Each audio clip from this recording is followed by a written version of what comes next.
Hello and welcome to everyone. We are so excited that you could all be here for today's webinar. My name is Mary Mall. I am the graduate assistant for the Zaire Institute, and I will be going over our agenda as well as helping with this online platform. We will begin with our host, Tarek, introducing our guest speakers. After the presentation, there will be time for questions and answers, which will be moderated by our host. After the Q&A portion has concluded, I will share a few announcements related to the Zaire Institute and the Center for Justice and Peacebuilding. Then the webinar will be closed out with remarks provided by Tarek. We hope you are all able to stay until the end of the webinar, but if you cannot, there will be a recording posted on the Zaire Institute's website and YouTube channel by early next week if you'd like to watch it again or share it with others. For today's webinar, comments and questions may be submitted through the comments section on the platform you are using. Our host will be facilitating the Q&A portion after the presentation.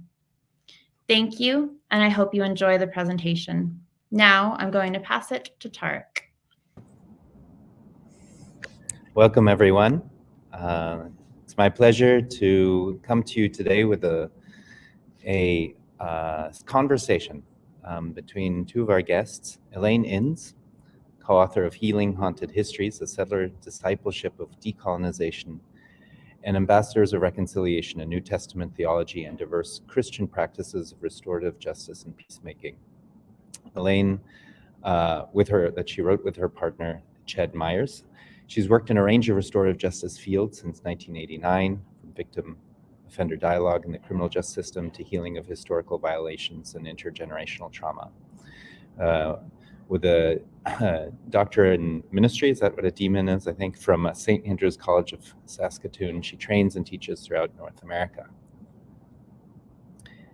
And then joining us as well is gkisedtanamoogk, from the community of Mashpee, located on what is currently called Cape Cod in Massachusetts. gkisedtanamoogk served as the co-chair of the Maine Wabanaki-State Child Welfare Truth and Reconciliation Commission, and was an adjunct instructor with the Native American Studies program and the Peace and Reconciliation programs on the Orono campus of the University of Maine for more than a decade.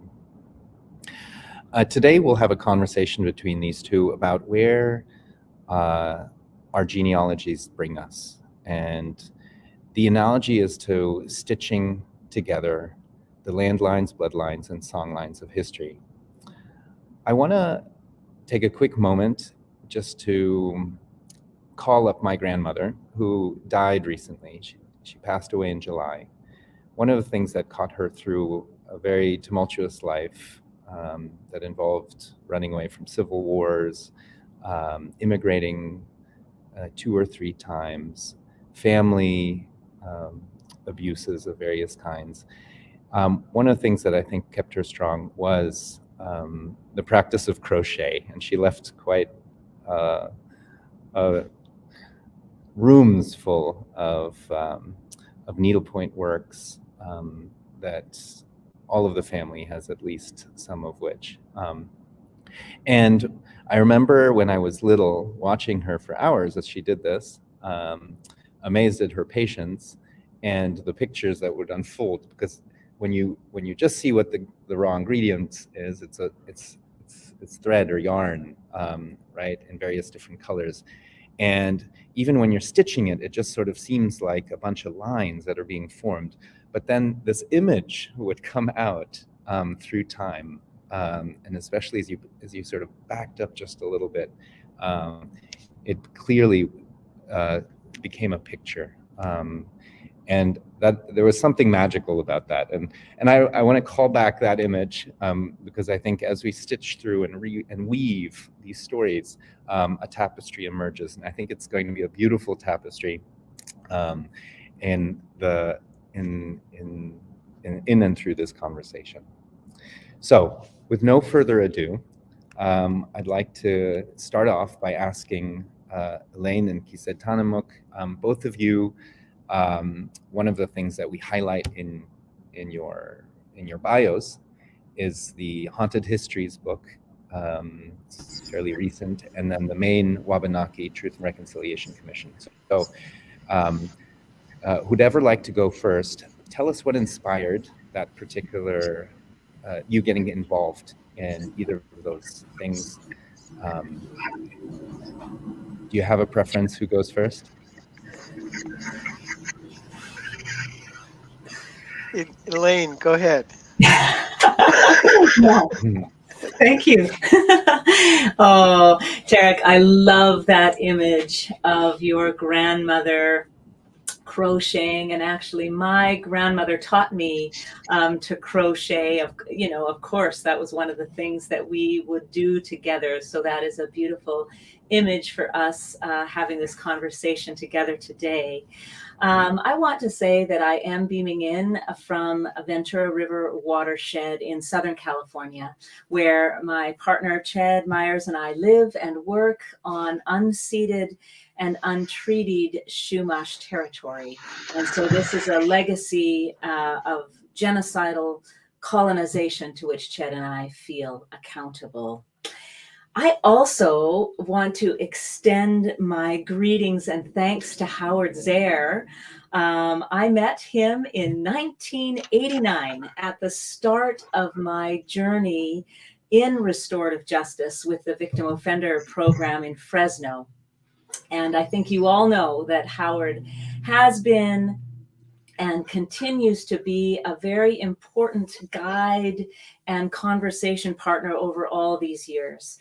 And so I really appreciate this invitation to be a part of this Zehr Institute program with all of you. And I am also very honored to have met and now be in conversation with you, gkisedtanamoogk. I have been so impressed with your work. With the Maine Wabanaki TRC and also the Upstanders Project and the many things that you have done.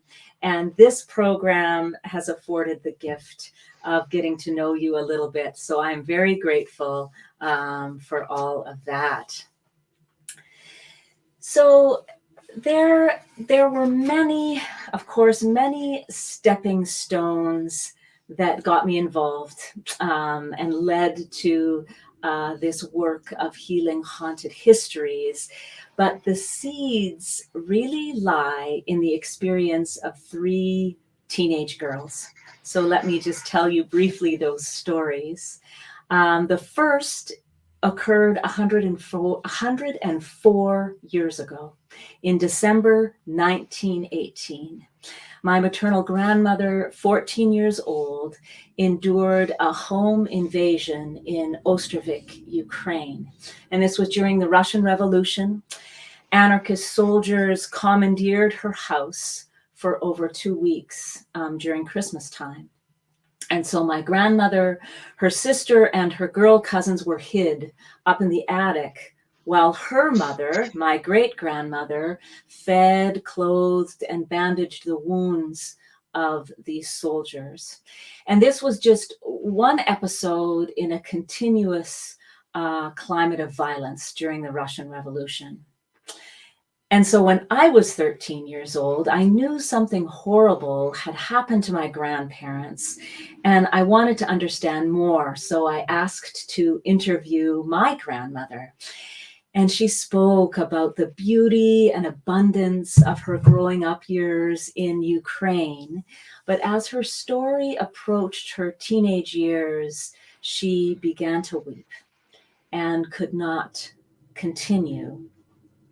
And I later came to understand these symptoms of unresolved trauma, which has been intergenerational in my family and for many of the people of Russian Mennonite descent. And then the third story is in my final year of college in Winnipeg, Manitoba. I volunteered with the Big Sisters, Little Sisters program, and I was paired with a 13-year-old Cree girl, and she'd just been released from juvenile detention after 3 years. And her crimes had been sniffing glue, stealing food and clothing, and then getting into fights. And despite my lack of race or economic analysis at the time, she helped me see that the criminal justice system completely failed, was unable to address her needs and the injustices that she faced as an Indigenous child. And so that experience was my first tutorial in the hard truths of colonization, and raised deep questions about how her ancestors had been displaced by mine on the Canadian prairies. And this is what compelled me. My experience with her compelled me into the work of restorative justice. And for that, I am very grateful. And so from my family and community, I learned about the violence my grandparents' generation experienced, but I never learned about the genocide of Indigenous peoples in Saskatchewan. And so these 3 experiences of teenage girls laid the foundation for me to wrestle with decolonizing the narrative that I inherited from my Mennonite community. And that is what eventually led to our recent book, Healing Haunted Histories. Thank you, Elaine and Tarek. I too want to call in our mutual ancestors into this space too. So I'm just going to step out of this in a little bit and offer this sentiment in my language. Nacha maneto kunes tanota na yoje piantamaya pitakuyon kashana negone shikana piamokisuk kunes tanat kakuni piaman yoache hejena anakopian tabane kinewana tokosan wacho kutana maminian pamontamana kisuk yoyo inache ahasko ikwasan yoache ahasko ikwas kinewana tokosan okanache. I want to first start off with I am always enthralled with a little bit of humor to the acronyms that surround us, and I thought, in a Christian sense, the doctorate in ministry, and how we pronounce it as demon, is a perfect illustration about some of the acronyms that surround us around. And I'm always surprised and awed, in fact, about such acronyms and in the mystery of metaphors and so forth around us. And in listening to Elaine, I can't help but recall that we're still trying to figure this relationship, after all these years. And every year I feel we're getting closer and closer, and I think that the program at Eastern Mennonite University that brings us here and shapes our conversation today is one of those tremendous insightful markers, as is the work of reconciliation. And that story, Elaine, of those three women is really touching, and I could listen to that all day long. And certainly it's reminiscent of of what brings me to this space and to this moment. And all I have to do to think about the seeds is to acknowledge that I'm Wabanaki, and that's enough said. And then to kind of recapture a little bit about, well, what does it mean to be Wabanaki, and particularly in the 21st century, and that our history prior to the arrival of Columbus and then the consequent invasion, leading us up to this moment, has been a stark reminder of the trauma that exists all through the world.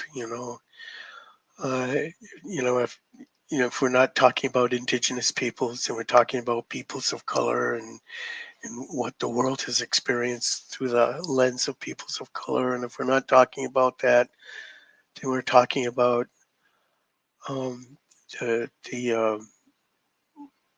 tumultuous experience of women historically, and modernity hasn't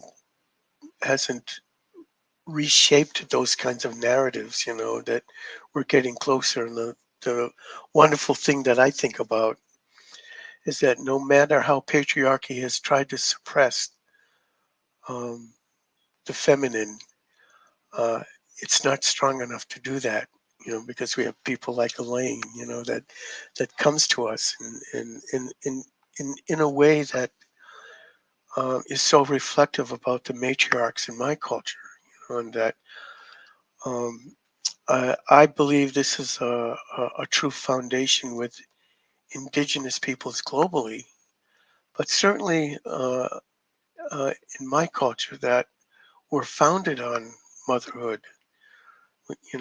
Patriarchy in my culture is an abnormality. You know, it's an it doesn't exist, and we don't see it anywhere in creation. But we do see motherhood and the value of that, and so that our relationship to the land, our relationship to the cosmos, is steeply embedded in gratitude and in understanding about the value that the feminine has as foundational in center, you know. And so I come to this experience as a product of matriarchy, and not matriarchy in the sense of a dual reflection of patriarchy, but in the sense of family, how we are interrelated to all life around us, and that's the form. And uh, and I'm just so eternally grateful to be a male centered on the feminine quality and foundation. Um, and so for me, all these wondrous experiences that I've had over the years, um, I think kind of certainly began in being raised as Wabanaki and being born into our culture, but I didn't quite understand that, growing up in a community um, until my sophomore year at Boston University. And in that sophomore year, something happened that, brought my attention to what it is to be Wabanaki, and that was the American Indian movement occupation of Wounded Knee in South Dakota on the Pine Ridge Reservation. Um, and it wasn't just that occupation, but it was what was being said coming from that occupation. And there were um, uh, indigenous people who were writers, who were editors of various journals that existed at the time. They were embedded in the occupation, and they were steadily, weekly, delivering streams of news that was coming from and what elders were saying and what the occupants were saying, and strangely what the police were saying. It was a real eye opener for me. And then I began to question about, well, what does it mean, to be Mashpee Wampanoag?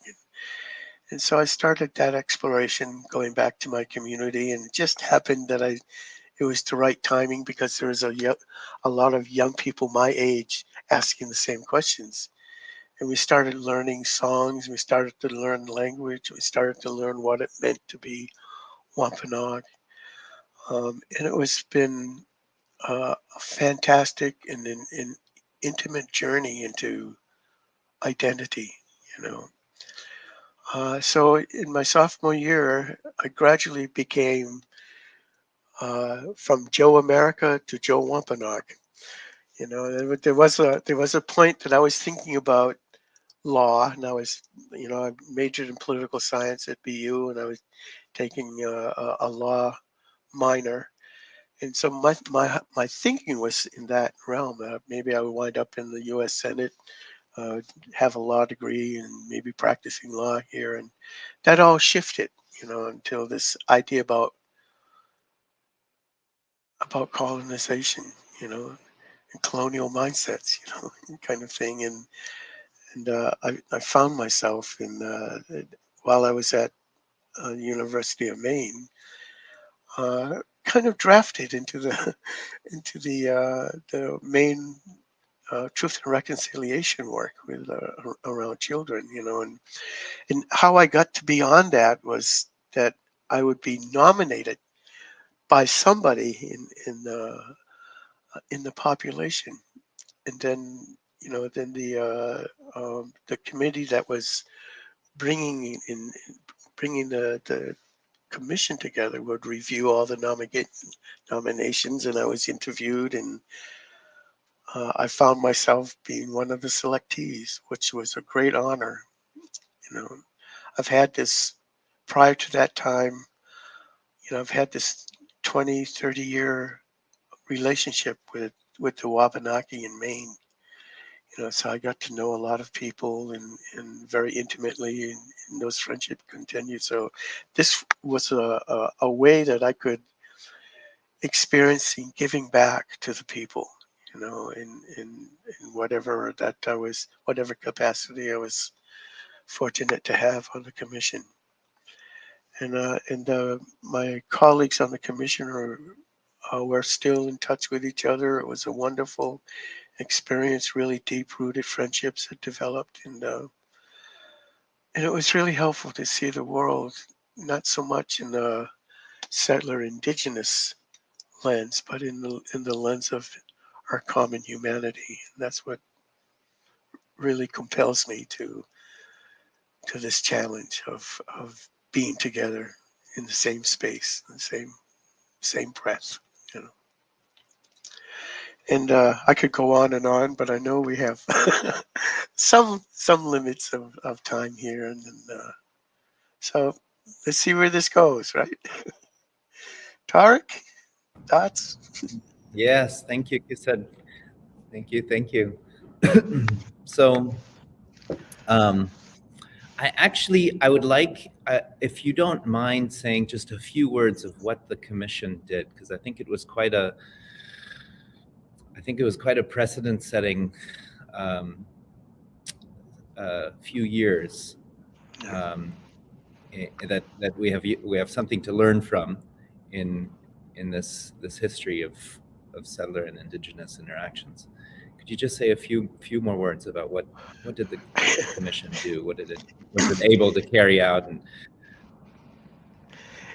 If I can say it in a few words, that's the real challenge, because it's so deep. The world has known truth commissions and truth and reconciliation commissions, so that experience is fairly known. And I think as the commission was being formed, we had notable people experienced in the field, and I think about the Institute for Transitional Justice. I think they were based in New York, and L.B. Saxby from the experience in South Africa had come to share his experiences with us, kind of thing.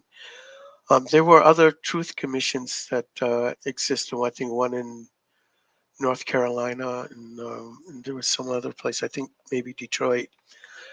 But this was a first in the history of the United States, where both the state governance and the governance of Wabanaki people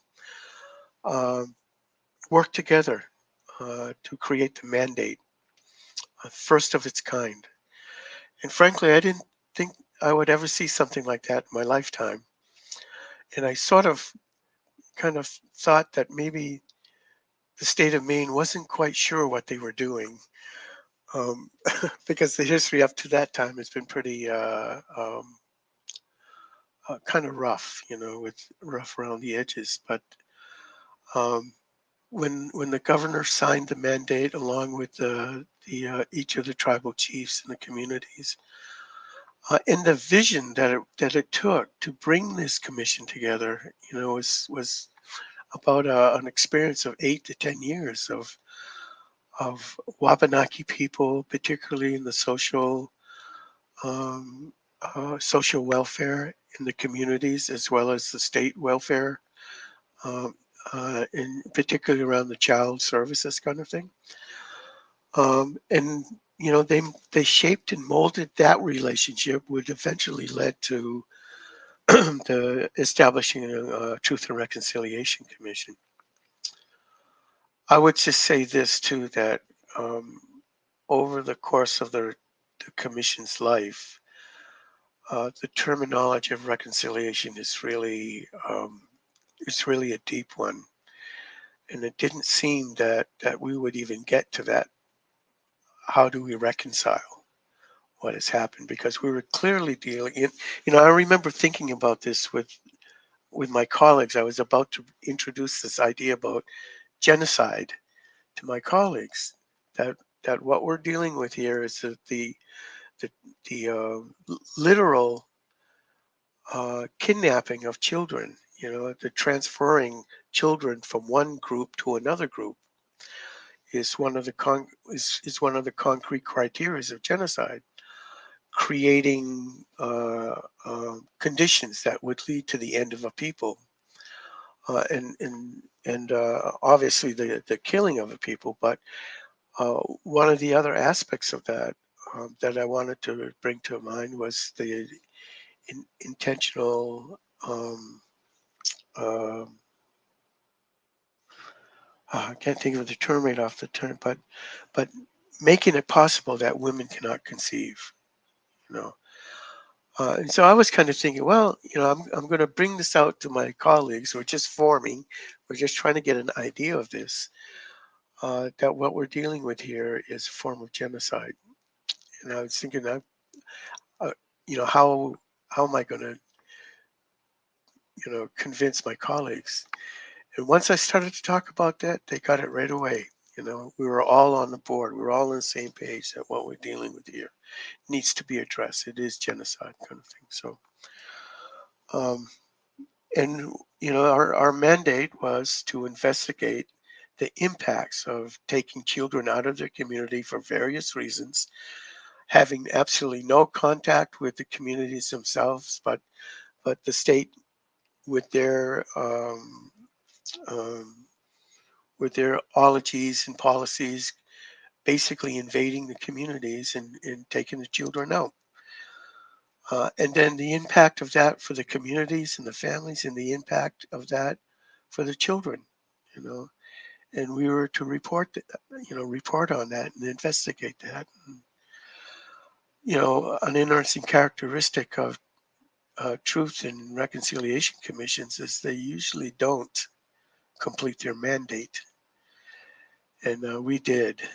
And while we were engaged in this investigation, in this experience, other states were taking heed of what was going on in Maine.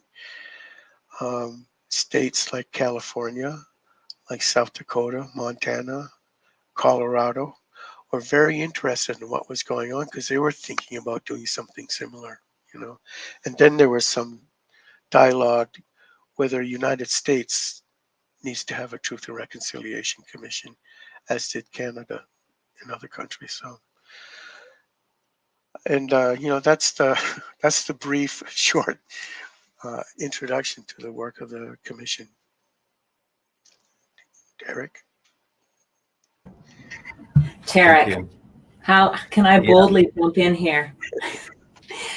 Is it okay if I jump in? Yeah, Elaine. I just gkisedtanamoogk, thank Please. you, and thank you for your work with the TRC, because I think we were talking about this a little earlier, but these experiments in truth telling, and then what are concrete steps toward reparative justice, restorative justice, are just the things we need to be working on. And you mentioned briefly, there's just a couple threads I want to pick up on. The Greensboro TRC, very different than what you did, also an incredible grassroots experiment in truth telling, because the authorities, the city officials, really refused to tell the story. And folks, if you're interested in that, it was a Klan and Ku Klux Klan members and the police actually worked together to shoot up a labor parade in Greensboro, North Carolina, November 3rd, 1979, killing 5 labor organizers. And it is an incredible story. And actually, we tell it briefly in our Ambassadors of Reconciliation project. But that is what got me to think about, how do we apply restorative justice principles to historic violations and systemic violence? And so that first experience with a Truth and Reconciliation Commission here in Greensboro really impacted me. And then I was also able to witness the Canadian TRC, both in Halifax and then also in my hometown of Saskatoon, which again really impacted my thinking and what is my responsibility as a settler living on stolen land, both up in what is now called Saskatchewan, Treaty 6 territory, and Chumash territory. And also, just one thing I want to highlight for those of us who are Mennonite on this call. In Saskatchewan, in the 1960s, the 60s scoop is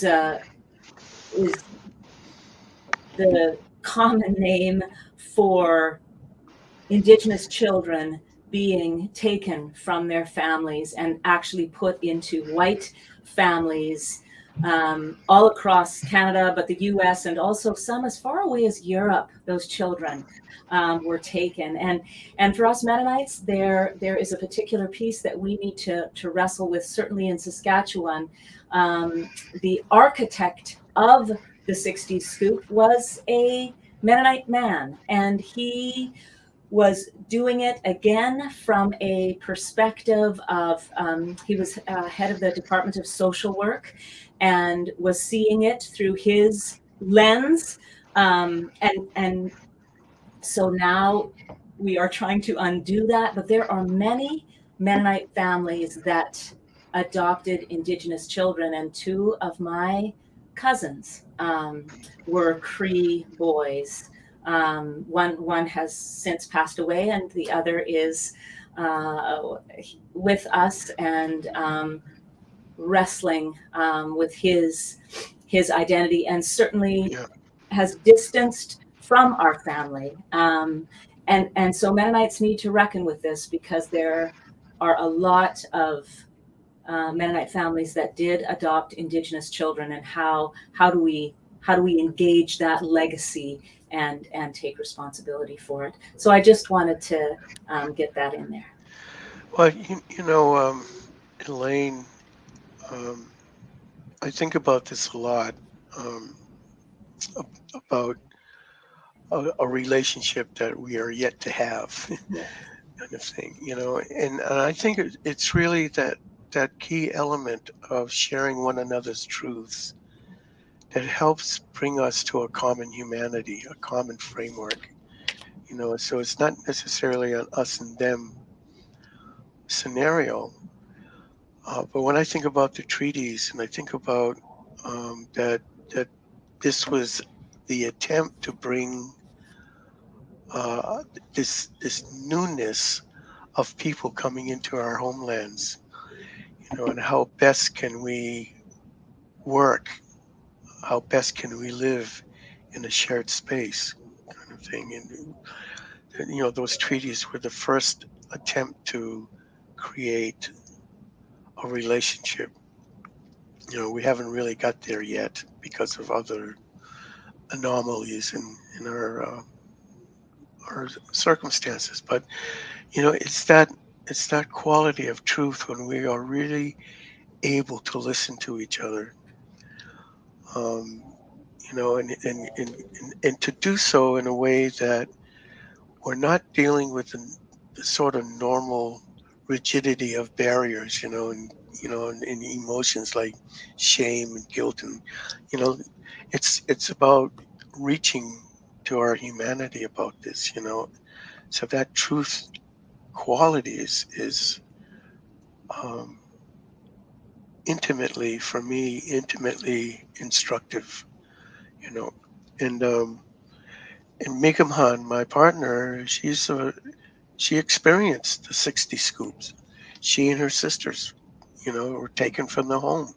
No reason. Just came in, taken from the home, put in Acadian homes, and it just so happens that uh, uh, one of the community members seen her outside in this Acadian home and instructed her mother where they were, and she went right over and got them, kind of thing. But a lot of those children who experienced the scoop never made it back home. Just like the residential schools, the total number of deaths that happened during the residential schools were children, and some of these children were placed in unmarked graves. We don't even know where they are, kind of thing. So that's these kind of revelations are beginning to come back. Uh, but the reality is that um,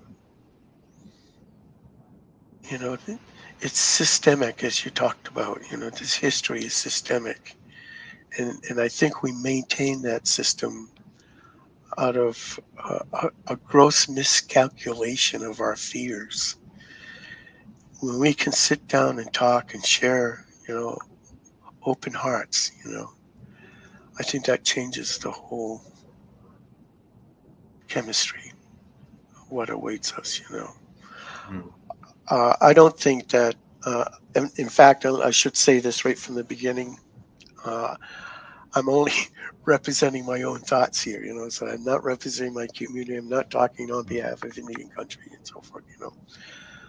But I think that, um, we talk about this a lot in our circles, in our networks, about what our relationship needs to be, and how do we activate those treaties, in the sense of, those treaties are not necessarily a political legal arrangement, as it is a formulation in a foundation of how we become partners in this, you know. And what makes it really distinction, that these treaties, we brought the sacred into this. We brought creator into this. We brought, evidence by the sacred pipe, or evidence by the wampums, that this was meant to be a union of you and I in the sacred, a bond, you know, and that this becomes the foundation of how we are going to live in the same space. So once that is established, then we need to have a talk, frank talk with each other, heart to heart. It gets us to the next steps. So I really appreciate what you had to say about that, Elaine. Mm. Thank you, and I appreciate you, Tarek. If you want to, of course, I've got, but Tarek, please.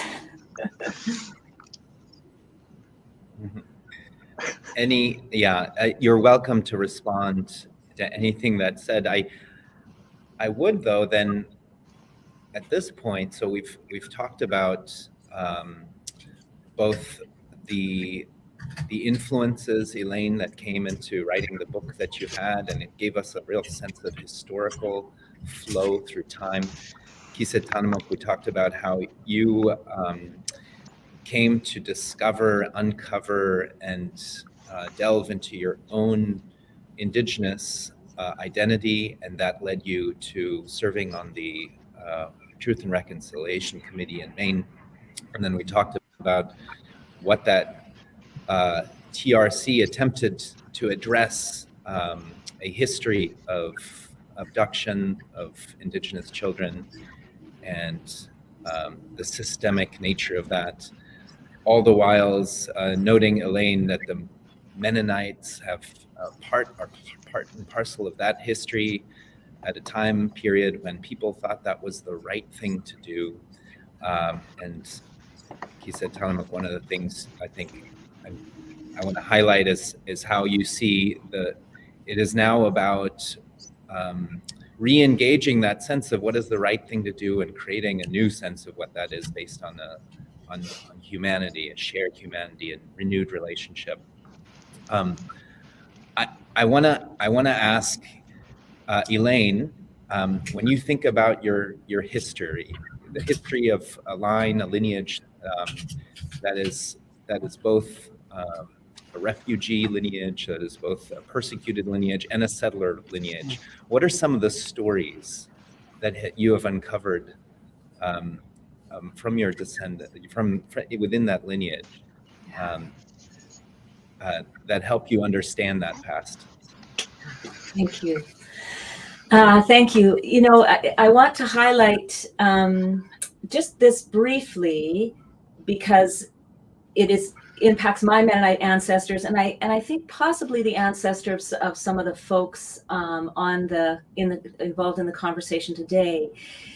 In the 1780s, some Mennonites, my ancestors, were recruited from the lowlands of Northern Europe and to settle the steppes of Ukraine by Catherine the Great.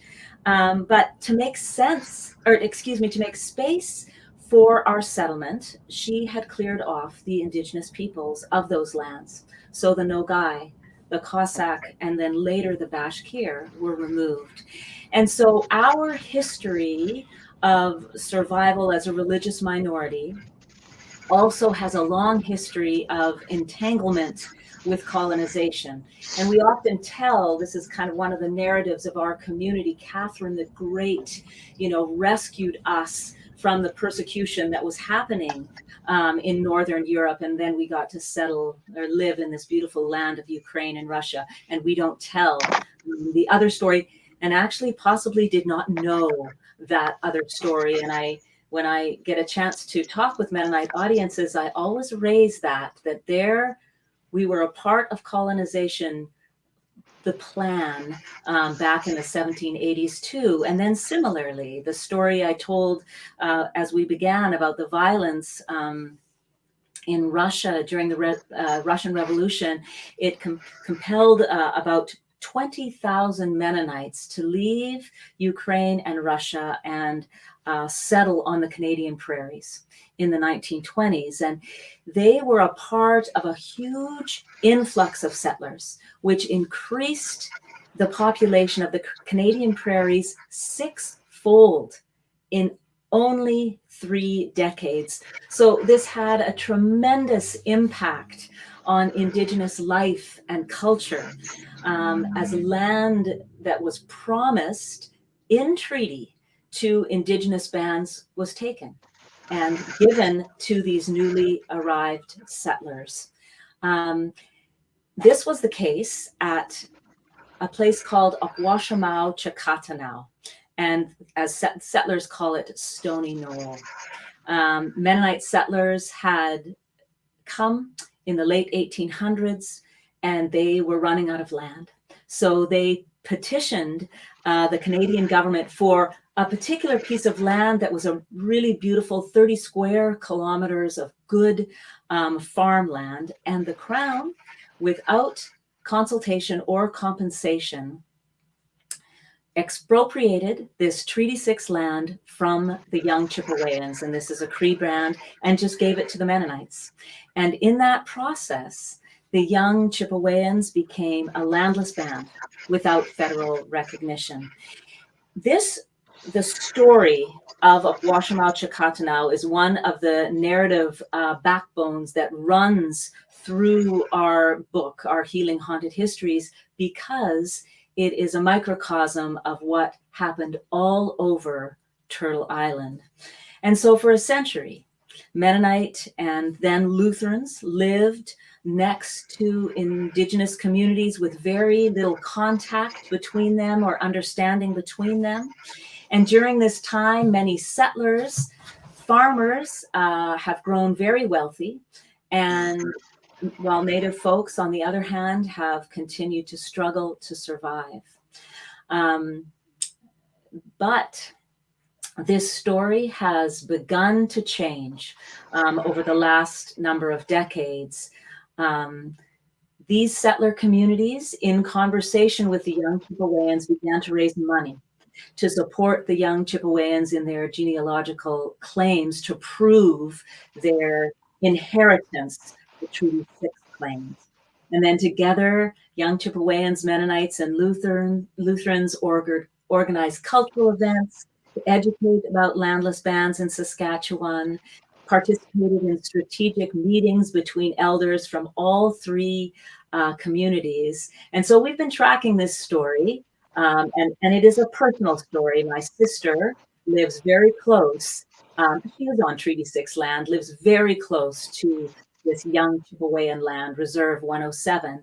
And so this last summer when we were up in Saskatchewan, and while we were actually at Wampanoag, and we were there to visit, there's a new storyboard installation that is telling the fuller story of the land disenfranchisement and the struggle for recognition and restitution. But while we were up there, the Crown announced that the young Chippewayans have met the minimum requirement for a federally recognized band. And so this is, it is a very big step, and it is the step. I think it is now a matter of figuring out what is going to be the compensation for this land, and how is there going to be steps toward true reparative justice. So I highlight that story because I think, gkisedtanamoogk, you raise the fear. There is fear in settler communities. What are Indigenous people going to ask of us? We love this land too. There's this irrational, I think it's irrational fear that what we did and what happened to Indigenous people 150, 200, 500 years ago is going to happen to us. Irrational fear. And I think these experiments of, there need to be many more, but there are experiments in reparative justice or restorative justice and repatriation. And we, especially people of faith, need to know that our involvement and our steps in building true relationships and working to be reparative and return land is a part of our healing and our liberation to live in true relationship together. And so I do want to also highlight the stories of where these experiments are happening, and really the liberation and the freedom and the healing that comes out of that for both settlers, and then also the justice for Indigenous peoples. Absolutely. And thank you for that, Elaine, and Tarek, for even bringing this up. I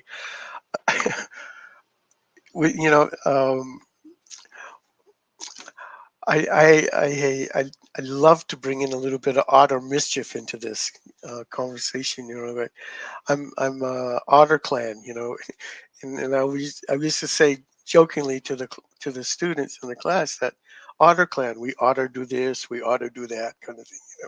Never seem to get around to it. But I think the common baseline for the fears, is the narratives that we have created, that have attempted to shield us from the truth and from the realities. The problem is in the narratives, and maybe and I could spend a whole semester on just these narratives and how they work, kind of thing. But here we have a scenario, and you lighted upon it a little bit, Elaine, where people are afraid what is going to be asked of us, kind of thing,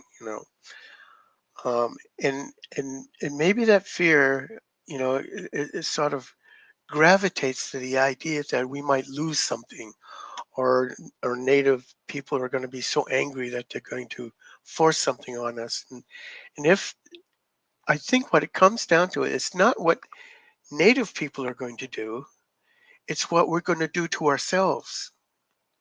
You know, that's that's where that's if anything is going to change, it's that it's our fear who is going to raise the exact scenarios that we're afraid of. But it's we doing this. I happen to believe this personally, that God does not intervene in our everyday lives. I think God set our lives in motion, provided uh, the formulas and the foundations of how we are to live, and leaves it up to us to realize our mistakes and to correct them. We're given the space and the time, first to realize that we've done something that's not quite right, and we have the time and space to correct it. I'm not sure the world is prepared for God to intervene, because it may not be the kind of intervention we are expecting, kind of thing, but to correct it and to bring us back into balance. I think this is exactly what we're experiencing with the climate and with the environmental. Our human footprint has created such a response from creation. We're talking about weather, we're talking about the intensity of storms and so forth. There's a direct link into what we are thinking or not thinking, doing or what we're not doing, that has an impact on the ecological, environmental life around us. We're not even aware. Oftentimes we're oblivious. Creation is always trying to get our,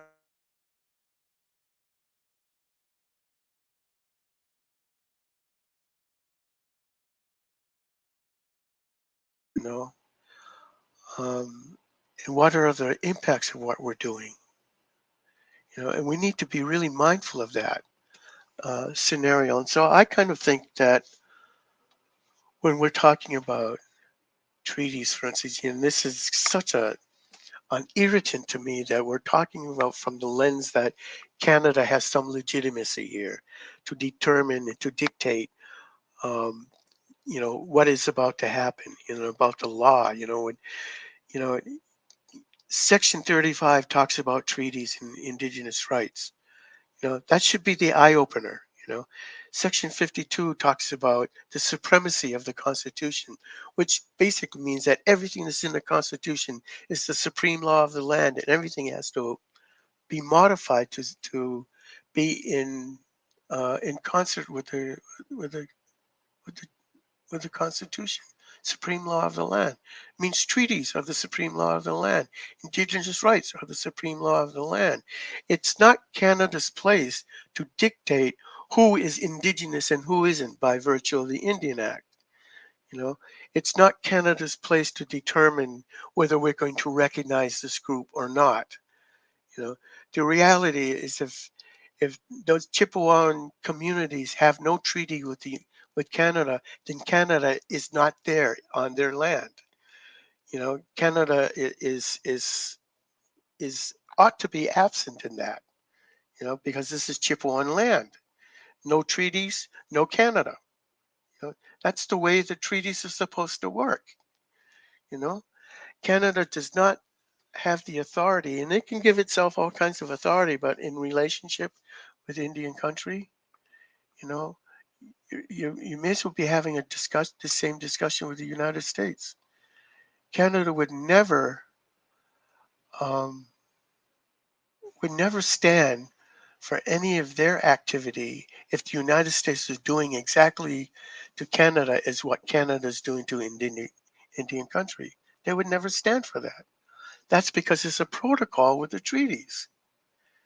Absent of the treaties, there is no Canada.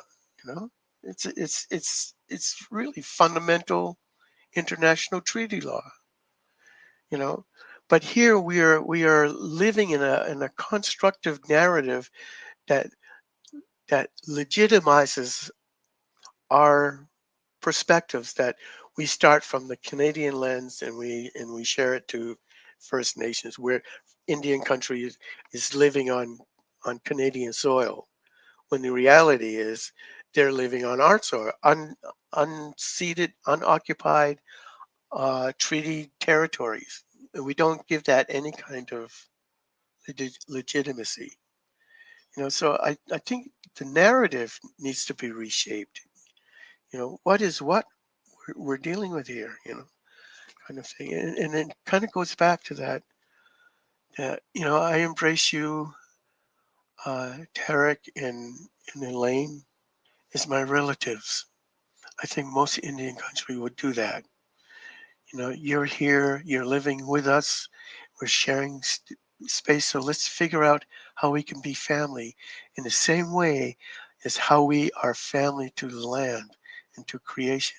Everything about my culture is about our relationship to the land. Our names, our families, our nations are all instruments of this relationship with earth and sky. If we are to have a future here, that's where Canada and the United States needs to be, in that mindset. How are we going to become relatives to the earth and the sky? And I believe Europe started that way. Everywhere in the world that has earth-based experiences, earth-based cultures, we're on the same page with indigenous country here, with Indian country. We think that way, We're not to be separated or estranged from the land. We are as much part of the land as the land is part of us. And I think that's where we start. If that makes any sense. Yeah.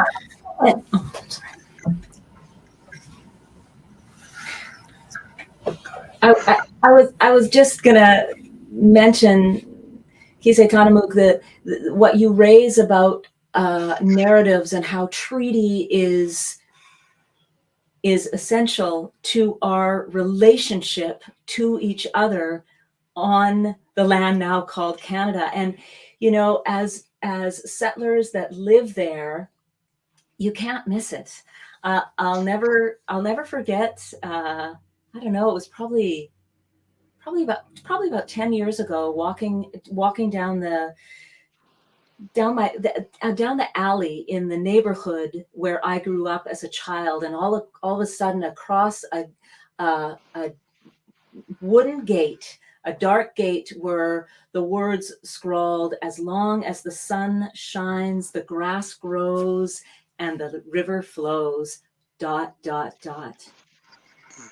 I think all of us know, settlers alike, all of us know where that language come from. And for those of you from the US audience, maybe you don't, but this is a text from the first treaties and subsequent treaties that the Canadian Crown signed with Indigenous peoples. And again, as we're talking about, most of these treaties have been violated by settlers. Graffiti is intended to grab our attention. And so there it is, and it stayed for years. So I don't know who the folks were that owned that house, but maybe they put it there. They were not the ones that took it down. But this language represents a covenantal text, and that's what I'd like to talk, just get a moment to talk about two roots of our Christian faith that are key in our how Ched and I at least view our decolonization work. And one of them is repentance, the turning of our personal and political history around. And Ched is the biblical scholar and does just incredible work with the story of Jesus and the rich man in Mark's gospel, and where Jesus is inviting this rich man and uses healing verbs to invite him to distribute his fraudulent wealth. You have gained this land by fraudulence. It has been stolen, whether that was your ancestors, you yourself, we need to look. And again, these are the narratives that we need to look at. I bought this land fair and square. Let's look at the privileges that white ancestors, our white ancestors, were extended, and this heroic myth of pulling ourselves up by our bootstraps, and again, just denying all of the privileges that were extended to us. So in this story of the rich man, our liberation, our healing, our discipleship is caught up in our ability to recognize how we gained this wealth and to make that right. And then what was really a wonderful discovery for us, one of our dear elders, Harry LaFond, he was chief of Muskeg Lake First Nation Treaty 6 territory for many years, served also as the executive director of the Office of the Treaty Commissioner. He gifted us a book, a beautiful book called The Treaty Elders of Saskatchewan. And as we were reading it and understanding that, we just were struck by the way that in our faith tradition, the Hebrew scriptures make it clear that covenants are made between people, the land, and the Creator. And that is exactly how treaties are described in this beautiful book, Treaty Elders of Saskatchewan. And so this gives us Christians enormous common ground with Indigenous peoples, and then theological as well as political reasons to join Indigenous communities in their insistence on treaty justice. And, I don't know, gkisedtanamoogk, your perception on the, it is now a popular Canadian slogan, we are all treaty people. But for us, that is an exciting invitation that invites us settlers to see ourselves within this covenantal framework and to build relationships going forward with that understanding. And particularly for us that are part of the Christian church, to confront the dysfunctional history of Christendom and our implication in it. And one way to do it is to understand covenant and repentance in that way. Absolutely. When we talk about covenant, I have this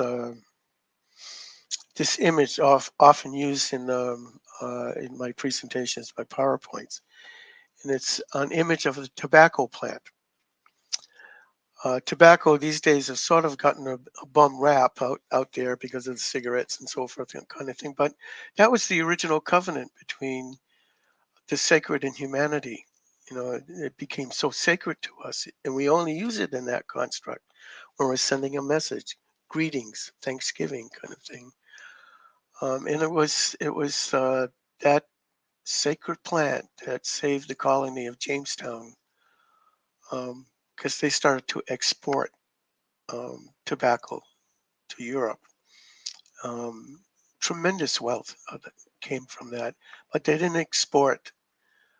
Maybe they should have. They didn't export the instructions that come with that tobacco. This is what you use it for. This is its only purpose.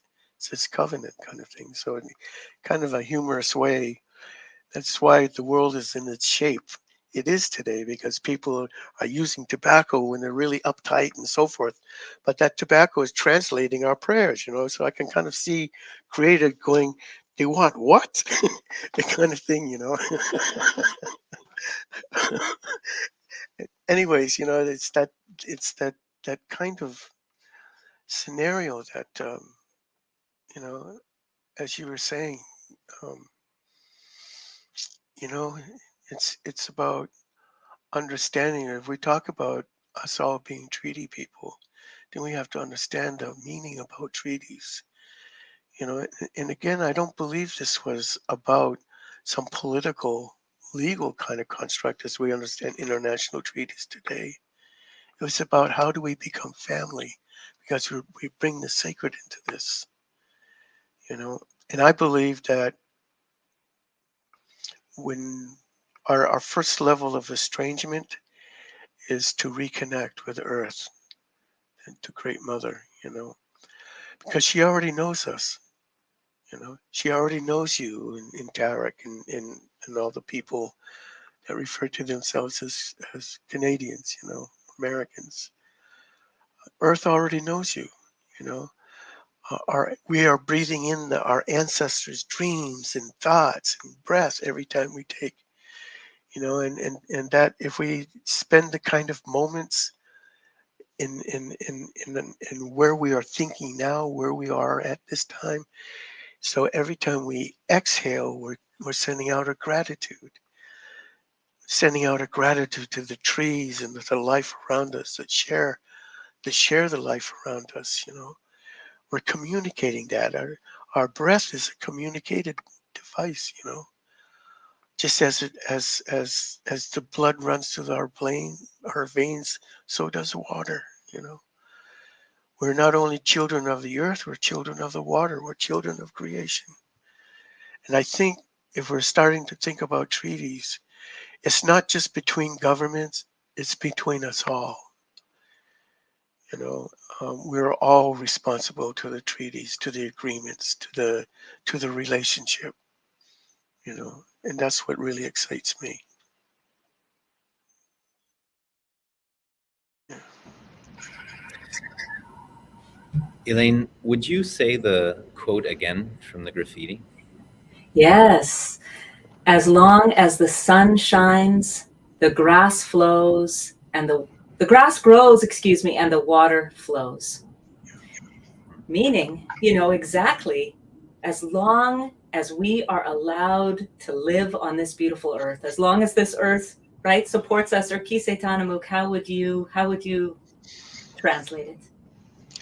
Um, well, maybe in a very broad, as long as we have life, we have responsibility to all life, not just to one another and our families. We are responsible to everybody's social welfare, everybody's life. That there should be absolutely no semblance of poverty anywhere in North America, because Canada and the United States are one of the wealthiest countries in the world. How can there be absolute poverty existing in the same space?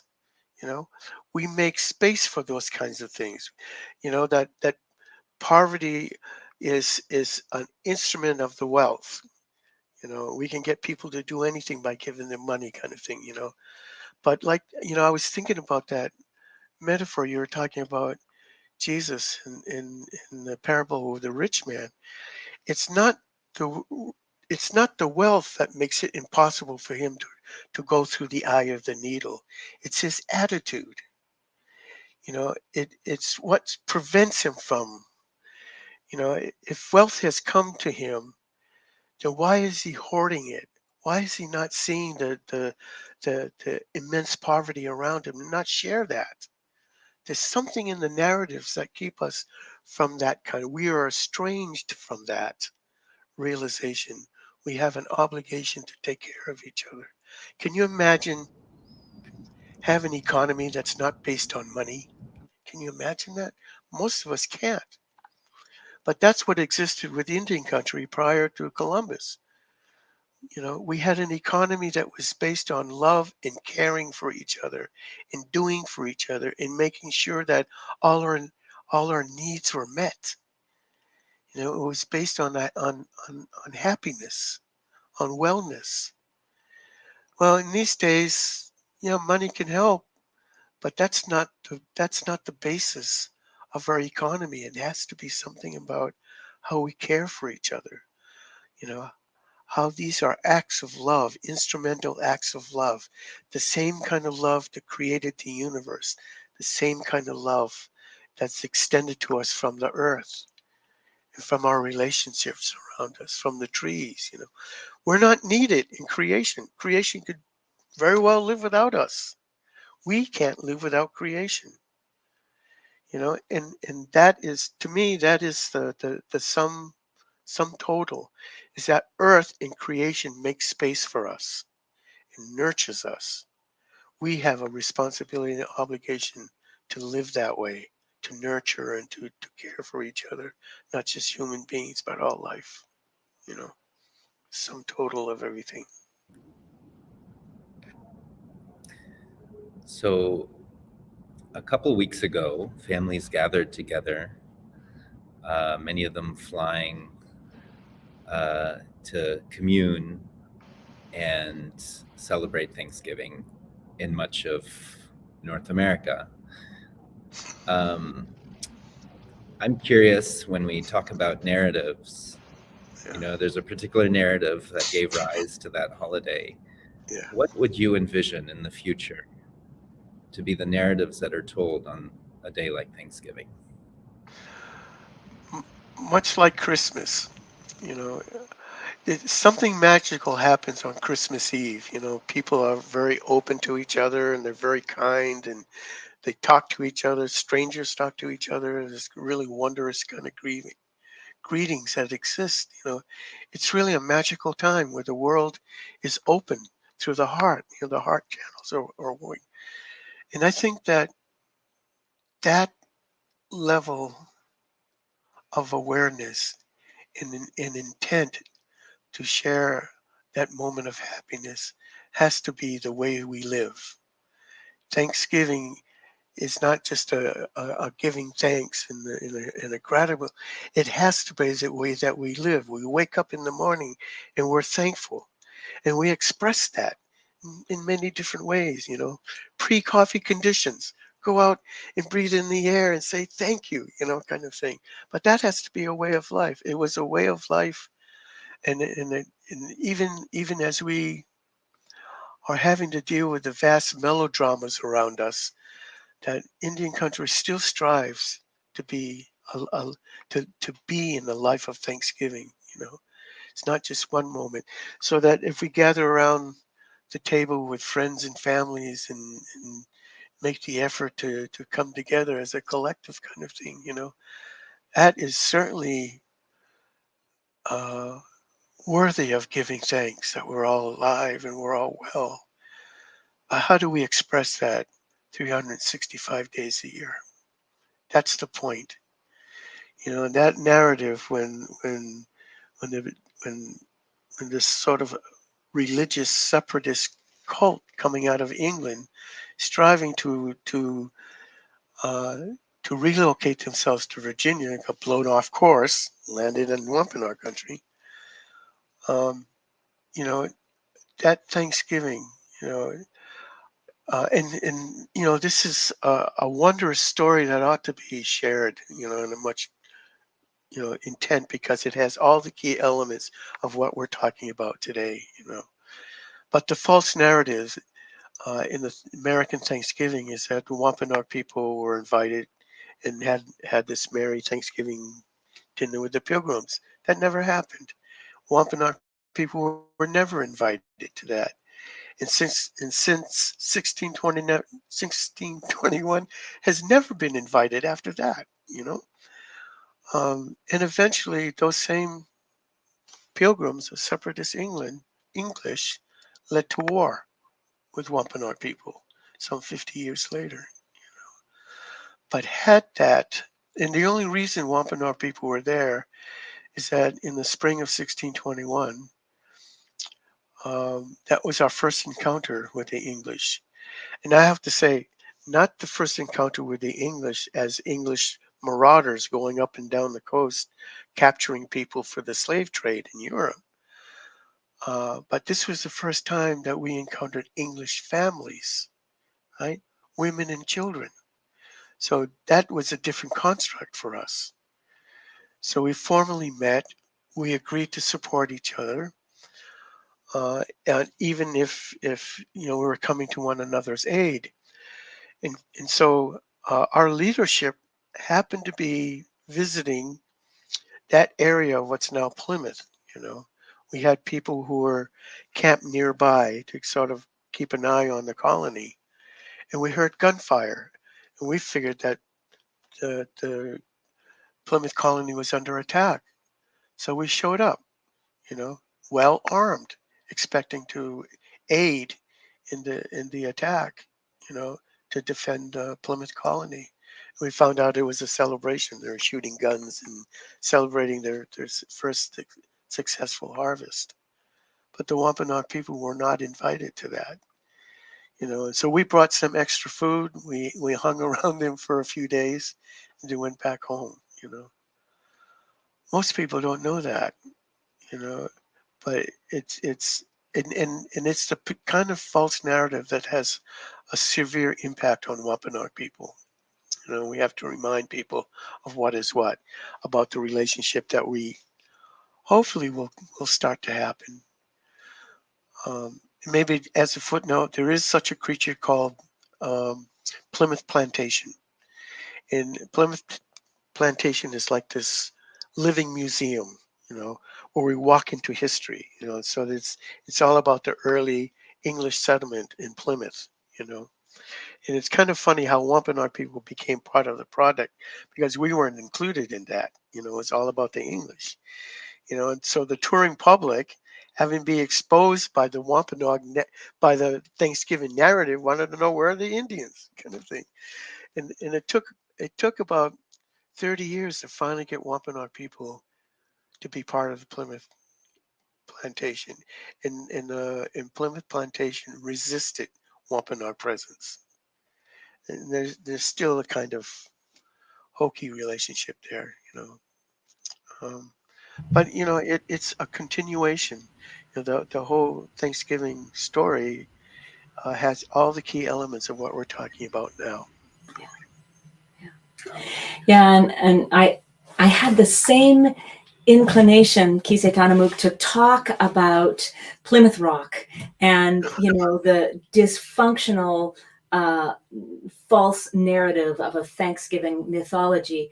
But my thought is, what are the stories that we can tell about Thanksgiving? And one of the things that immediately came to mind, and you may be familiar with this story, but in the same bioregion as Plymouth Rock, Stony Point Presbyterian Church developed a relationship with the Ramapo Lenape there, and they had, and again, this is giving out of our wealth, and I want all of our denominations to consider this. The church and land surrounding the church was no longer needed, and they, could have sold it, but what they did do was build relationship with the Ramapo Lenape, and after a number of years of working together, they have given that land and the buildings back to the Sweetwater Cultural Center, which is run by the Ramapo Lenape. And so why not, to push against the dysfunctions and the genesis of the mythology around Thanksgiving? Let's tell stories Absolutely. of reparations and repatriation, and how we are moving in that direction, and deconstruct the Eurocentric, like you're saying, gkisedtanamoogk, the Eurocentric story, and as really as a move to innocence. That is something that also I wish there was more time to talk about in terms of settlers' defenses and how we sidestep our responsibility in this conversation. Unangank's scholar Eve talks about settler moves to innocence, and that's one of the things that we deal with in our book. Thanksgiving and the myths around it is one of those moves to innocence. So let's reimagine it and talk about stories of reparations and relationship building and living into our own settler liberation and healing. In my limited thinking, Elaine, when we talk about land acknowledgements, it's more to it. It's understanding whose land it is, kind of thing. It's also understanding what are our responsibilities to the land and to the people of the land, kind of thing. And it becomes a pathway to a visceral experience about building relationships, which is the ultimate objective, is how do we build relationships. And there's a really profound impact, emotional, spiritual impact, then when communities can get to the level of your experience with Stony Point, the experience in Stony Point where people are saying, well, maybe in our reparations we give the land back. The reality is it was never theirs in the first place. It's restoring the acknowledgement that this does not belong to us per se. In the same possibilities that if wherever we are, we're living in Indian country, we're living on unceded territories and treaty lands, then let's live that way. We're on treaty lands. We have obligations and we have respect and we have and the fact that most indigenous communities are impoverished because of policy, not because of our culture, is what's one of the narratives is. We're poor, we're primitive, we're undeveloped and uncivilized because we want to hold on to our culture. You can't get any more false narrative than that. It's our culture that has kept us alive, kind of thing. But it's the policies that impoverish us. It's Indian Act. It's the Bureau of Indian Affairs. It's the Department of Indian Affairs. Intentional policy, and it's not just these departments, but foreign affairs. It's every level of federal and political and state governance is designed to keep us impoverished. It's a policy kind of thing. So one of the ideas that might come out of this is to acknowledge where we live, where our homes are, all our investments in the land where we are, and to recognize that this is Indian country and we have an obligation to the people. And we have we have a financial obligation to the people as well. Let's start lifting these barriers that keep indigenous people poor. And the moment we cross that, the moment we do that, I can guarantee you something deeply, intimately will take place. There will be this lifting of burden that holds us all. We carry this on our shoulders and it would be lifted. We'd be really free about this, and this is the way, this is the working of prophecy. This is the working of spiritual enlightenment. This is the way science works, understanding when we put our heart into something, and put it in fully, this is what's going to come back at us. It's this kind of moment that makes it possible for us to have a future together on this planet.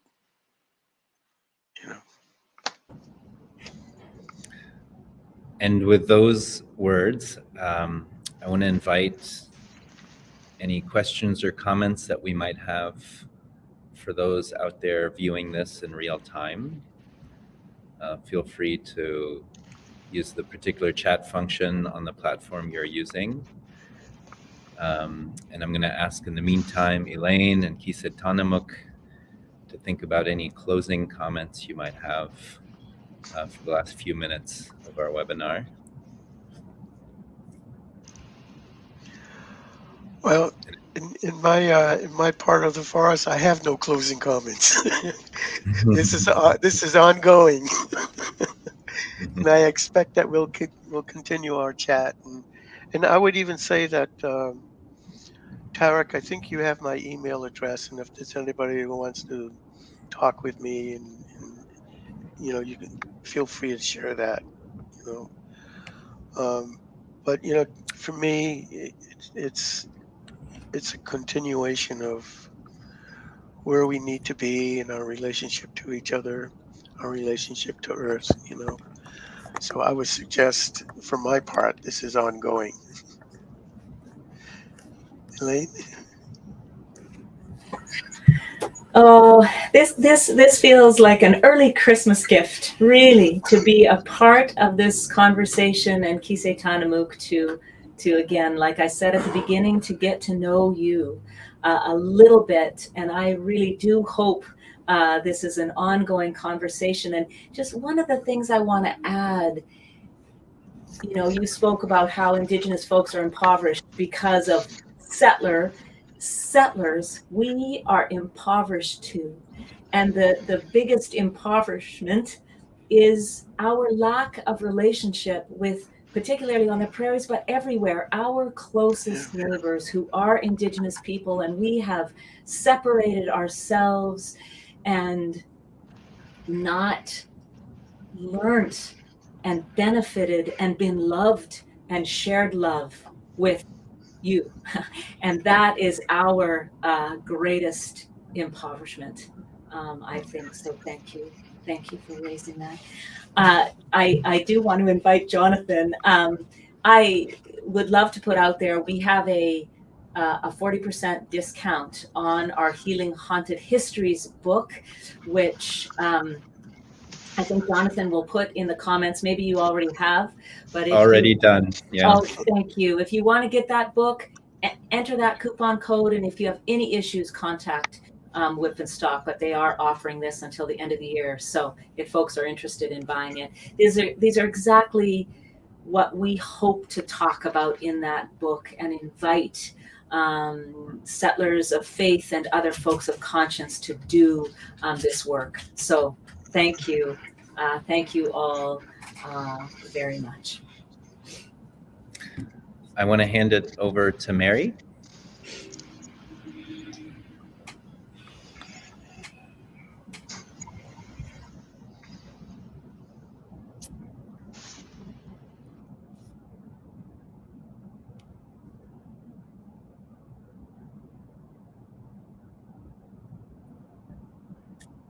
Hello all. I just wanted to say thank you to Elaine and gkisedtanamoogk for sharing this powerful conversation with all of us.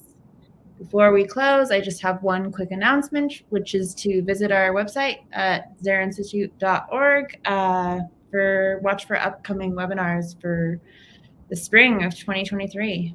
And thank you. I will pass it back to you, Tarek. Thank you. So yes, echoing the gratitude to both Elaine and gkisedtanamoogk for your time with us today. I want to close with an experience that I had many years ago when I attended there's the United Nations Working Group on Indigenous Peoples that has a conference, and I got to attend that. Much of the conference involves interventions made, short speeches made by anyone who actually from Indigenous descent that wants to share their story. And I spent a good part of that week listening to hundreds of these interventions. A few things that struck me so powerfully was, one, there were Indigenous people everywhere. I'd kind of made the association with Native peoples in the US, but there were Indigenous peoples in Japan whose stories sounded very similar to the stories from elsewhere. And those stories were ones of having been displaced, genocidal colonization, settler colonialism. And I realized that this was a global issue. And I also realized that there was a giant opportunity here, that this is about humanity in its present state being able to tap into the wisdom of those Indigenous folks that they may have living amongst them, and that can help actually the rest of humanity survive, to find the answers to some of the most vexing questions around our own human, social, and ecological sustainability. So to amplify what we heard from both Elaine and gkisedtanamoogk, we have new narratives that we can turn to, ones that look at us as a giant, as a larger human family that is intimately bound with the land. We must find ways to share that land and to care for each other. Thank you so much for joining us. We hope to see you again in our next webinar. Take care.